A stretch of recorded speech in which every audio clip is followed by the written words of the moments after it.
നമസ്കാരം, എൻ്റെ പേര് ശരത്. ഇന്ന് നമ്മളോടൊപ്പം ചേരുന്നത് ഗപ്പി എന്ന ചിത്രത്തിലൂടെ മികച്ച പശ്ചാത്തല സംഗീതത്തിലുള്ള സംസ്ഥാന അവാർഡ് നേടിയ വിഷ്ണു വിജയാണ്. നമുക്ക് വിഷ്ണു വിജയുടെ വിശേഷങ്ങളിലേക്ക് കടക്കാം. ഹലോ, നമസ്കാരം. എങ്ങനെയാണ് ഈ ഒരു ഫീൽഡിലേക്ക് വന്നത്, മ്യൂസിക് എന്നുള്ള ഫീൽഡിലേക്ക്? ഈ ഫീൽഡിലേക്ക് വന്നത് ശരിക്കും പറഞ്ഞാൽ വീട്ടിൽ തന്നെ മ്യൂസിക് ഉള്ളൊരു വീട്ടിലാണ് ജനിച്ചത്. എൻ്റെ അച്ഛനൊരു വോക്കലിസ്റ്റാണ്. തിരുവനന്തപുരം സ്വാധീന സംഗീത കോളേജിലാണ് അച്ഛൻ വർക്ക് ചെയ്തിരുന്നത്. അവിടുന്ന് പ്രൊഫസറായിട്ട് റിട്ടയർ ചെയ്ത ആളാണ്. അപ്പം അങ്ങനെ വീട്ടിൽ നിന്ന് തന്നെ മ്യൂസിക് ഉണ്ട്. അച്ഛൻ വീട്ടിലും ക്ലാസ് എടുക്കുന്നതൊക്കെ ആയിട്ട് തന്നെയാണ് വളരുന്നത്. അങ്ങനെയാണ് ശരിക്കും ഓക്കെ. പിന്നെ വീട്ടിലും നമ്മളൊരു മ്യൂസീഷ്യൻ ആകാമെന്ന് പറഞ്ഞാൽ ഒരു എതിര് അഭിപ്രായമുള്ളൊരു വീട്ടിലൊന്നും അല്ല ജനിച്ചത്. അപ്പോൾ അതുകൊണ്ട് ഈസി ആയിരുന്നു മ്യൂസിക്കിലേക്ക് വരുന്നത്. അങ്ങനെ പിന്നെ അച്ഛൻ്റെ കൂടെ ജോലി ചെയ്ത ആൾക്കാരും അങ്ങനെയുള്ള കുറേ ആൾക്കാരുടെ അടുത്തൊക്കെ പഠിക്കാൻ പറ്റി. അങ്ങനെയൊക്കെയാണ് ഈ മ്യൂസിക്കിലേക്ക് ഫുൾ ഓൺ ആയത്. അതിരലിയും കരകവിയും പ്രവാഹമായി ഒഴുകുകയായി അമൃത നദി. ചെറുപ്പകാലം മുതൽ തന്നെ മ്യൂസിക്കിനോട് തന്നെയായിരുന്നു താല്പര്യം, അതോ അച്ഛൻ്റെ നിർബന്ധം മൂലമാണോ മ്യൂസിക്കിലേക്ക് കടന്നത്? ഇല്ല, അങ്ങനെ വീട്ടിൽ നിന്ന് ആക്ച്വലി എന്നെ അങ്ങനെ ഒരു കാര്യത്തിന് നിർബന്ധിച്ചിട്ടില്ല. അങ്ങനത്തെ ഒരു വീടാണ്. അപ്പം മ്യൂസിക് പിന്നെ ഇത് പണ്ടോട്ടെ ഇൻട്രസ്റ്റ് ഉണ്ട്. പാടാനും അങ്ങനെ എന്തെങ്കിലുമൊക്കെ ഇൻസ്ട്രുമെൻറ്റ് വായിക്കാനൊക്കെ ഒരു ഇൻട്രസ്റ്റ് ഉണ്ടായിരുന്നു. അങ്ങനെയാണ് ഇതിലേക്കായത്. പിന്നെ അവരും കറക്റ്റായിട്ടുള്ള ട്രെയിനിങ് തന്നു. എനിക്ക് കുടമാളൂർ ജനാഥ് സാറിൻ്റെ അടുത്തൊക്കെ എന്നെ കൊണ്ട് പഠിക്കാനായിട്ട് വിട്ടു. അപ്പോൾ സാറിൻ്റെ അടുത്ത് പഠിച്ചത് തൊട്ടാണ് പിന്നെ മ്യൂസിക് സീരിയസ് ആയിട്ട് എടുത്തത്. ഓക്കെ, മ്യൂസീഷ്യനായിട്ട് നിൽക്കാം എന്നുള്ളൊരു ഷുവർട്ടി വന്നത്. അല്ലെങ്കിൽ അങ്ങനെ ഒരു ഇത് ഒരു പ്രൊഫഷനായിട്ട് എടുക്കാം എന്നുള്ളൊരു സീരിയസ്നെസ് അവിടെ നിന്നാണ് വന്നത്. അവിടെ പഠിക്കാൻ തുടങ്ങി. അങ്ങനെയാണ്.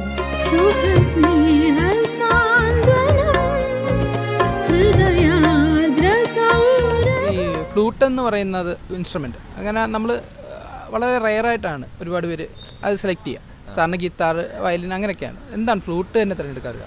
ഈ വീട്ടിൽ എൻ്റെ ഒരു കസിൻ വന്നിട്ടുണ്ടായിരുന്നു. അപ്പം ഗിരീഷ് എന്നാണ് ചേട്ടൻ്റെ പേര്. പുള്ളി വീട്ടിൽ നിന്നാണ് പഠിച്ചതൊക്കെ, മ്യൂസിക് പഠിച്ചതൊക്കെ.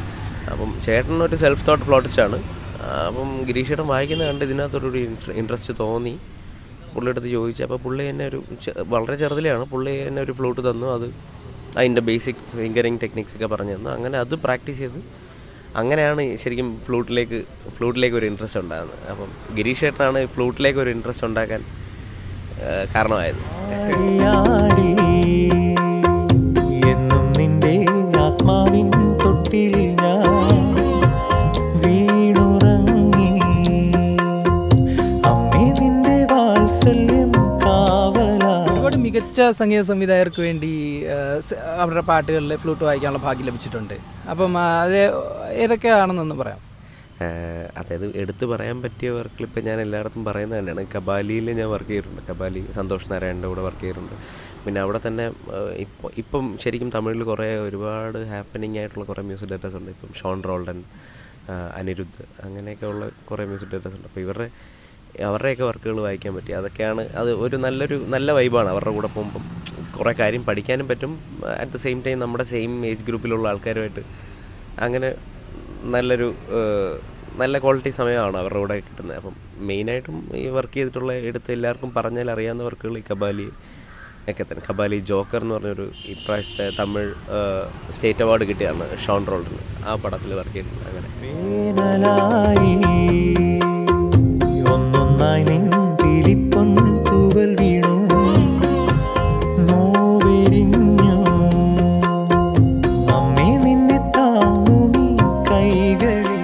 സംഗീത സംവിധാനത്തിലേക്ക് എങ്ങനെയാണ് എത്തിയത്? ഇത് മ്യൂസിക് ഡയറക്ഷൻ ശരിക്കും പറഞ്ഞാൽ ആഗ്രഹം ഉണ്ടായിരുന്നു, ചെയ്യണമെന്നുണ്ടായിരുന്നു. കാര്യം ഒരുപാട് പേർക്ക് വേണ്ടി വർക്ക് ചെയ്യുന്നതും ഇതിൻ്റെ ഒരു ഭാഗമായിട്ടായിരുന്നു. കാര്യം ഇതിൻ്റെ അകത്തുനിന്ന് മാക്സിമം ഒരു എക്സ്പീരിയൻസ് ഉണ്ടാക്കിയെടുക്കുക. അതിൻ്റെ ഭാഗമായിട്ടാണ് കൂടുതലും റെക്കോർഡിങ്ങിൽ ഞാൻ ഫോക്കസ് ചെയ്തത്. പിന്നെ ചെറുതിലെ സ്കൂൾ സമയം തൊട്ടേ ചെറിയ ഇൻസ്ട്രുമെൻ്റൽ പീസുകളൊക്കെ ഞാൻ ചെറുതായിട്ട് എനിക്ക് പെർഫോം ചെയ്യാൻ വേണ്ടിയിട്ട് ഞാൻ ഉണ്ടാക്കാറുണ്ടായിരുന്നു, അങ്ങനെ കമ്പോസ് ചെയ്യാറുണ്ടായിരുന്നു. അപ്പോൾ തൊട്ട് എനിക്ക് മ്യൂസിക് ഡയറക്ഷനൊരു ഇൻട്രസ്റ്റ് ഉണ്ട്. പിന്നെ അതിനുവേണ്ടി കൂടുതൽ കുറേ ആൾക്കാരുമായിട്ട് സഹകരിക്കുകയും അതിൻ്റെ പരിപാടികൾ പഠിക്കാനും. പിന്നെ നമ്മുടെ ഇഷാൻ ദേവ് മ്യൂസിക് ഡയറക്ടർ, നമ്മുടെ ഷാൻ ചേട്ടൻ, അപ്പോൾ പുള്ളി കുറേ കാര്യങ്ങൾ പറഞ്ഞു തന്നിട്ടുണ്ട്. ഈ കമ്പ്യൂട്ടർ പ്രോഗ്രാമിങ്ങിൻ്റെ കാര്യങ്ങളും അങ്ങനെയൊക്കെയാണ്.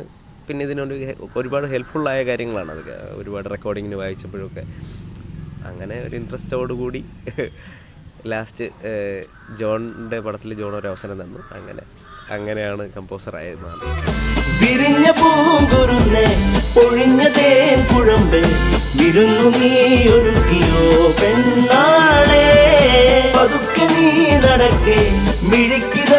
തിളക്കം തിടുക്കമായി മിടിക്കയാണീയുള്ളം. ഗപ്പിയിലേക്ക് എങ്ങനെയാണ് എത്തിയത്? ഗപ്പിയിലേക്ക് അതായത് ഞാൻ സ്വാതിരണ സംഗീത കോളേജിലാണ് പഠിച്ചത്, എൻ്റെ ഡിഗ്രിയൊക്കെ ചെയ്തത്. അപ്പം അവിടെ തന്നെ വോക്കൽ മ്യൂസിക്കിന് ജോയിൻ ചെയ്ത ആളാണ് ജോൺ പോൾ, ഈ പടത്തിൻ്റെ ഡയറക്ടർ. ജോൺ ഞാനും അവിടെ വെച്ചാണ് സുഹൃത്തുക്കളാകുന്നത്. ജോൺ ശരിക്കും സിനിമ ചെയ്യാൻ വേണ്ടിയിട്ടാണ് തിരുവനന്തപുരത്ത് വരുന്നത്. സിനിമയുടെ കുറച്ച് കോൺടാക്ട്സ് കിട്ടാനും അവൻ കോട്ടയത്തു നിന്നാണ് വരുന്നത്.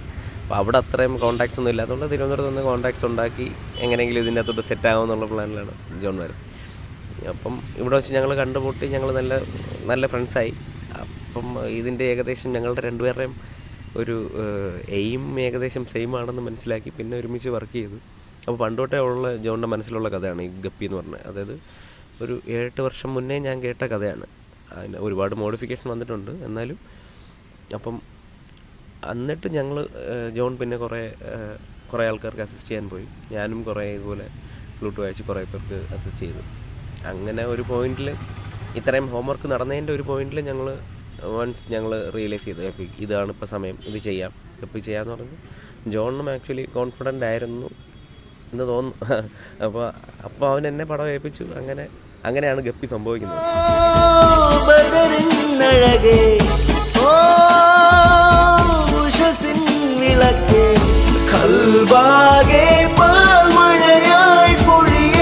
ഗപ്പിയിലെ പാട്ടുകളിലേക്ക് വന്നാൽ ഇപ്പം എന്താ ഗബ്രിയേലിൻ്റെ എന്നുള്ള ഗാനമുണ്ട്. ആ ഗാനം ശരിക്കും ചർച്ചിൽ ബാൻഡ് കൊട്ടുന്ന ആൾക്കാരെ കൊണ്ട് തന്നെയാണ് അത് വായിച്ചിരിക്കുന്നത്. അതുപോലെ തന്നെ അതിനകത്ത് പാടിയിരിക്കുന്ന തമിഴ്നാട്ടിൽ നിന്ന് കൊണ്ടുവരിക. എന്താണ് അങ്ങനെ ഒരു അതിൻ്റെ കാര്യം വെച്ചാൽ ഈ പള്ളിപ്പെരുന്നാളിൻ്റെ ജോണിൻ്റെ ഒരു എന്താണ് അവൻ്റെ ഒരു ലെയിം സ്റ്റൈൽ കുറേയൊക്കെ പള്ളിയുമായിട്ട് ബന്ധപ്പെട്ടുള്ളതാണ്. അപ്പം ജോണിന് കൃത്യമായിട്ട് അറിയാം പള്ളിപ്പെരുന്നാളിന് എങ്ങനെയാണ് അതിൻ്റെ ഒരു പാട്ട് ഇരിക്കുന്നത് എന്നുള്ളതിനെക്കുറിച്ച് കൃത്യ ഐഡിയ ഉണ്ട്.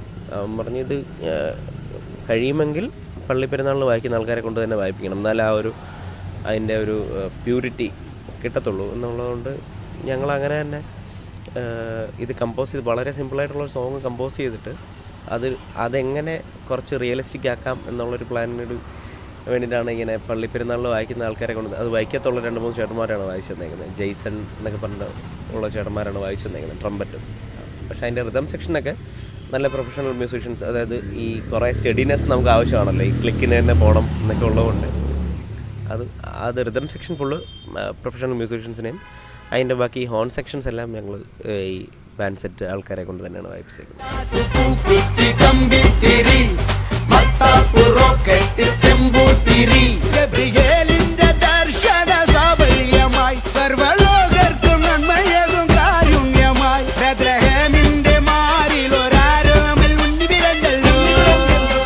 സ്റ്റേറ്റ് അവാർഡ് കിട്ടിയ ബെസ്റ്റ് സിംഗറിനുള്ള സ്റ്റേറ്റ് അവാർഡ് കിട്ടിയതാണ് തനിയെ എന്നുള്ള സോങ്. ശരിക്കും ആ പാട്ട് ഭയങ്കര ഫീൽ തരുന്നൊരു പാട്ടാണ്. അതെങ്ങനെയാണ് കമ്പോസ് ചെയ്ത ഒരു ഇതെന്ന് പറയാം എക്സ്പീരിയൻസ്? ആ പടത്തിൻ്റെ ക്ലൈമാക്സിൽ വരുന്നൊരു സോങ്ങാണ്. അപ്പം ഈ ജോൺ തന്നെയാണ് ഇതിൻ്റെ എല്ലാം ഫുൾ ക്രെഡിറ്റ് ഉള്ളത്. കറക്റ്റായിട്ടെല്ലാം ഞങ്ങളെ എല്ലാവരെയും കൊണ്ട് ജോലി ചെയ്യിപ്പിക്കാനോ അല്ലെങ്കിൽ ഞങ്ങൾക്ക് എങ്ങനെയാണ് ജോലി ചെയ്യേണ്ടതെന്നുള്ള വേ കറക്റ്റായിട്ട് പറഞ്ഞു തരാൻ അറിയാവുന്നൊരു ഡയറക്ടർ ആയതുകൊണ്ടാണ് അത്രയും അതിൻ്റെ അകത്ത് എല്ലാ കാര്യങ്ങളും വർക്കൗട്ടായിരിക്കുന്നത്. ഈ ക്ലൈമാക്സ് സോങ്ങിലെ ഈ പടത്തിലെ ഫുൾ ഇമോഷൻസും ഉണ്ടാവണം എന്നൊരൊറ്റ ഇൻസ്ട്രക്ഷനാണ് മെയിനായിട്ടും ജോൺ തന്നിട്ടുള്ളത്.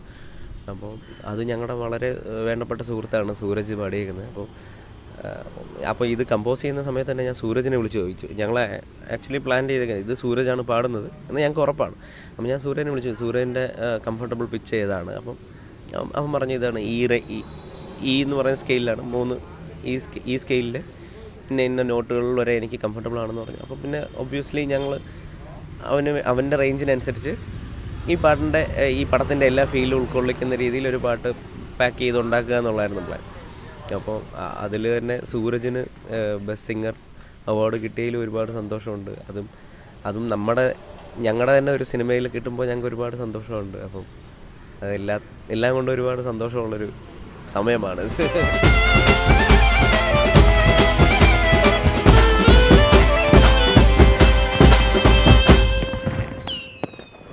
എൻ്റെ ബാക്ക്ഗ്രൗണ്ട് സ്കോർ അതിന് നമുക്ക് ഇപ്പോൾ സ്റ്റേറ്റ് അവാർഡ് കിട്ടിയിട്ടുണ്ട്. അപ്പോൾ അതിനെപ്പറ്റി എന്താണ് പറയുന്നത്? ബാക്ക്ഗ്രൗണ്ട് സ്കോറിന് സ്റ്റേറ്റ് അവാർഡ് ഇത് ശരിക്കും പറഞ്ഞാൽ ഈ പടം ചെയ്യുന്ന സമയം തൊട്ട് ഇതിൻ്റെ സ്ക്രിപ്റ്റിങ് ഞങ്ങൾക്ക് വൃത്തിയായിട്ട് ജോൺ പറഞ്ഞു തന്നിട്ടുണ്ടായിരുന്നു. അതായത് സ്ക്രിപ്റ്റ് എഴുതുന്ന സമയം തൊട്ട് ഞാൻ ഇതിൻ്റെ തോണാണ് ഈ കാര്യങ്ങളോ ഇതിൻ്റെ അകത്ത് ഉള്ളാവുന്ന ഓരോ അപ്ഡേഷനും അല്ലെങ്കിൽ ഓരോ ടേണിംഗ് പോയിൻറ്റും ഞാൻ അറിയുന്നുണ്ടായിരുന്നു സ്ക്രിപ്റ്റിംഗ് നടക്കുന്ന സമയത്ത് തന്നെ. അപ്പോൾ അതുകൊണ്ട് ഒരുപാട് ഹെൽപ്ഫുള്ളായിരുന്നു ഇതിൻ്റെ അകത്ത് വർക്ക് ചെയ്യാൻ, മ്യൂസിക് സെക്ഷനിൽ വർക്ക് ചെയ്യാൻ ഒരുപാട് ഹെൽപ്ഫുള്ളായിരുന്നു. പിന്നീട് ഇതിൻ്റെ അകത്ത് ഞങ്ങൾക്ക് വർക്ക് ചെയ്ത് തന്നേക്കുന്ന മ്യൂസീഷ്യൻസ് ആണെങ്കിലും ഒരുപാട് എക്സ്പീരിയൻസുള്ള മ്യൂസീഷ്യൻസാണ് വർക്ക് ചെയ്തേക്കുന്നത്. എൻ്റെ സ്കൂൾ ടൈം ഫ്രണ്ടായ ആക്സൻ ഗ്യാരി പെരേര എന്ന് പറഞ്ഞ മ്യൂസിക് ഡയറക്ടർ, അവൻ ഇയോബിൻ്റെ പുസ്തകം മ്യൂസിക് ചെയ്തതാണ്. ആക്സൻ ഉണ്ടായിരുന്നു. പിന്നെ കിസ്മത്തിൻ്റെ മ്യൂസിക് ഡയറക്ടർ സുഷിൻ ശ്യാം. ഞങ്ങളെല്ലാം ഒരുമിച്ചാണ് ഈ ചെന്നൈയിൽ റെക്കോർഡിങ്സും വർക്ക് ചെയ്യുന്നത്. അപ്പോൾ ഞങ്ങൾ ഒരു സമയത്ത് ചെന്നൈയിൽ എത്തിച്ചേർന്ന ആൾക്കാരാണ്. അപ്പോൾ അതുകൊണ്ട് എൻ്റെ ഒരു സുഹൃത്ത് വലയങ്ങൾ എൻ്റെ കൂടെ ഉള്ളത് എനിക്ക് വലിയൊരു ഹെൽപ്ഫുൾ ആയിട്ടുള്ളൊരവസ്ഥയായിരുന്നു. അപ്പോൾ ഈ സുഷിനും ഈ ആക്സനും എന്നൊക്കെ പറഞ്ഞ് വളരെ അതായത് ഭയങ്കരമായിട്ട് പെയ്ഡായിട്ടുള്ളൊരു കീബോർഡ് പ്രോഗ്രാമേഴ്സാണ്. അവർ ഒരു സുഹൃത്ത് ബന്ധം കൊണ്ട് വളരെ കാശ് വാങ്ങിയിട്ടില്ലെന്ന് വേണമെങ്കിൽ തന്നെ പറയാം. അങ്ങനത്തെ ഒരു അവസ്ഥയിലാണ് അവരെനിക്ക് വേണ്ടി വർക്ക് ചെയ്തത്. അതുപോലെ തന്നെ ഇല്ലാത്ത ചെല്ലോ വായിച്ചിട്ടുള്ള മ്യൂസീഷ്യൻസ്. പിന്നെ ഓഫ് കോഴ്സ് ഫ്ലൂട്ട് ഞാൻ തന്നെ വായിക്കുമ്പോൾ എനിക്ക് കുറച്ചുകൂടി സമാധാനമുണ്ട്. അതായത് എൻ്റെ മാക്സിമം എന്താണെന്ന് എനിക്ക് അറിയാം. അപ്പോൾ അതിനനുസരിച്ച് ചെയ്യാൻ പറ്റുന്ന ഒരു അവസ്ഥയുണ്ട്. അതൊക്കെയാണ് അതിൻ്റെ ഒരു ഇൻസ്ട്രുമെൻറ്റേഷൻ സൈഡിലുള്ളൊരു എനിക്ക് കിട്ടിയ അനുഗ്രഹങ്ങൾ. പിന്നെ ഇതിൻ്റെ DTS മിക്സ് ചെയ്ത് തന്നിരിക്കുന്ന രാധാകൃഷ്ണ ചേട്ടൻ, അദ്ദേഹം ഒരുപാട് ഹെൽപ്ഫുള്ളായിട്ട് 4 ഫ്രെയിംസിലായിരുന്നു ഞങ്ങൾ മിക്സ് ചെയ്തത്. അപ്പം അതും ഞങ്ങൾ ചെയ്തത് തിയേറ്ററിലേക്ക് കൃത്യമായിട്ട് എത്തിക്കാൻ അദ്ദേഹവും ഒരുപാട് ഞങ്ങൾക്ക് ഹെൽപ്ഫുള്ളായിരുന്നു. പിന്നെ ഇതാണ് ഇതിൻ്റെ ഈ കഥ അറിയാവുന്നത് കൊണ്ട് കുറേ, പിന്നെ ഈ സോങ്സിൻ്റെ തീമുകളാണ് ഞങ്ങൾ കൂടുതൽ യൂസ് ചെയ്തത്. അങ്ങനെയൊക്കെ വന്നപ്പം പടമായിട്ട് ബേസിക്കലി ജോണിന് നല്ലൊരു മ്യൂസിക് സെൻസ് ഉള്ളതുകൊണ്ടാണ് ഈ വിഷ്വലും മ്യൂസിക്കും സെപ്പറേറ്റഡ് ആവാതെ ജെല്ലായിരുന്നത്. അതാണ് അതിൻ്റെ ഒരു സംഭവം.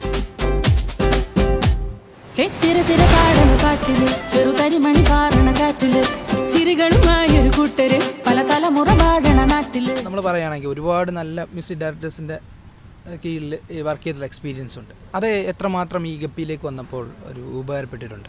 ഒരുപാട് ഹെൽപ്ഫുള്ളാണ്. കാര്യം നമ്മൾ ഈ റെക്കോർഡിങ്ങിന് പോയി വർക്ക് ചെയ്തുകൊണ്ടിരുന്ന സമയത്ത് കുറേ ഞാൻ പാട്ടുകൾക്ക് വർക്ക് ചെയ്തിട്ടുണ്ട്. അതോടുകൂടി തന്നെ ഈ ബാക്ക്ഗ്രൗണ്ട് സ്കോറിനും കുറേ വർക്ക് ചെയ്തിട്ടുണ്ട്. അപ്പോൾ ചില സ്ഥലത്തൊക്കെ ഞാൻ ഔസേ ബച്ചൻ സാറിൻ്റെയൊക്കെ ചില റെക്കോർഡിങ്ങിന് പോകുമ്പം ചില സ്ഥലത്ത് വീഡിയോ സിങ്കിന് വേണ്ടിയിട്ട് ചിലപ്പോൾ അവിടെ ഒരു പർട്ടിക്കുലർ നമുക്ക് മെട്രോണോമോ അല്ലെങ്കിൽ ക്ലിക്കോ ഒന്നും കാണില്ല അവിടെ, അതായത് താളത്തിൻ്റെ ഒരു സെക്ഷൻ കാണില്ല. അപ്പോൾ ഉള്ള പീസ് തന്നെ സാറ് തന്നെ ഫിംഗർ സ്നാപ്പ് ചെയ്ത് താളം ഉണ്ടാക്കി വരുന്ന മ്യൂസീഷ്യൻസിനെ കൊണ്ട് വായിപ്പിക്കുന്ന ഒരു കാര്യമുണ്ട്. ഇതൊക്കെ കണ്ട് അതൊക്കെ ഒരുപാട് അന്ന് എനിക്ക് ഭയങ്കര ബുദ്ധിമുട്ടുള്ള കാര്യമായിരുന്നെങ്കിലും ഞാനിത് ചെയ്തപ്പോൾ എനിക്ക് ഭയങ്കരമായിട്ട് ഹെൽപ്ഫുള്ളായ കാര്യങ്ങളാണ് അതൊക്കെ.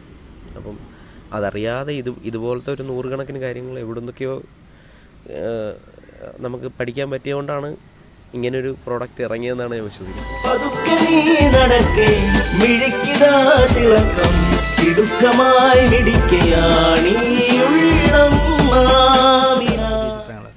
പുതിയ ചിത്രങ്ങൾ സംഗീതം ചെയ്യുന്ന സിനിമ എന്തായാലും ജോണിൻ്റെ പടം തന്നെയാണ് രണ്ടാമത് വരുന്നത്. അതിൻ്റെ സ്ക്രിപ്റ്റിങ്ങും നടന്നുകൊണ്ടിരിക്കുകയാണ്. ഞങ്ങളതിൻ്റെ മ്യൂസിക് സെക്ഷൻ പരിപാടികളൊന്നും തുടങ്ങിയിട്ടില്ല. അത് ഉടനെ തന്നെ തുടങ്ങുന്നതായിരിക്കും. അപ്പം ജോൺ അതിൻ്റെ സ്ക്രിപ്റ്റിങ് നടക്കുന്നേ ഉള്ളൂ. കഥ ഒരു ചെറിയ രീതിയിൽ ഞാൻ കേട്ടു, ഏകദേശം ഒരു ത്രെഡ് ഞാൻ കേട്ടു. അങ്ങനെ അതിൻ്റെ പരിപാടികൾ നടക്കുന്നുണ്ട്. പിന്നെ കൂടുതലും ഫോക്കസ് ചെയ്തെങ്കിൽ ഇപ്പോൾ കുറച്ച് സ്റ്റേജ് പരിപാടികൾ, ലൈവ് ഫ്ലൂട്ട് പ്ലേയിങ്ങും പിന്നെ റെക്കോർഡിങ് കുറച്ചുണ്ട്. അങ്ങനെ അതൊക്കെയാണ് ഇപ്പോൾ ഫോക്കസ് ചെയ്തത്. കാര്യം എന്തായാലും ഞാനൊരു ഫുൾ ഓൺ ഫ്ലോട്ടിസ്റ്റാണ്. ഒരു കമ്പോസറിനെക്കാട്ടി കൂടുതലും ഞാനൊരു ഫ്ലോട്ടിസ്റ്റാണ്. അതുകൊണ്ട് കൂടുതൽ ശ്രദ്ധ എന്തായാലും റെക്കോർഡിങ്ങിൽ തന്നെയാണ്. റെക്കോർഡിങ് അല്ലെങ്കിൽ എൻ്റെ ഫ്ലൂട്ട് പ്ലേയിങ്ങിൽ തന്നെയാണ് ഞാൻ കോൺസെൻട്രേറ്റ് ചെയ്യുന്നത്. സിനിമകൾ ഇതുപോലെ കംഫർട്ടബിളായിട്ടുള്ള പടങ്ങൾ എനിക്ക് ചെയ്യാൻ പറ്റുന്ന പരിപാടികളൊക്കെ ആണെങ്കിൽ ഉറപ്പായിട്ടും ചെയ്യും.